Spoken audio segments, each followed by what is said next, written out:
When it comes to questions about culture, I always say it's the wrong idea to ask the co-founders or the founders because we are drinking our own Kool-Aid. So, bosses. I think there's a couple of things about Grab's culture that are unique.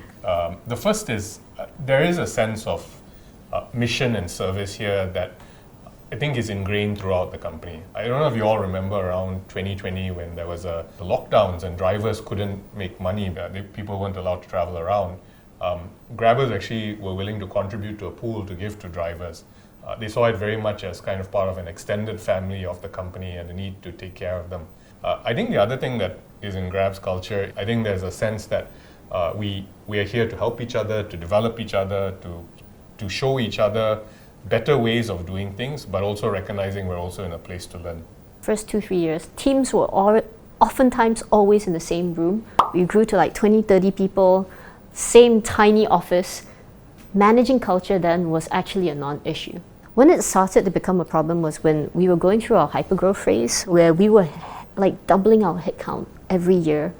And we hadn't yet learned the lesson that culture needed to be tended to like a very intentional garden. We started sensing that it was unraveling when we're noticing behaviors that were very what we considered ungrab-like, or we're starting to get feedback around discussions, conversations, leadership behaviors from different folks that were like, that's wrong. And we realized that we needed to amp up our time on people and culture.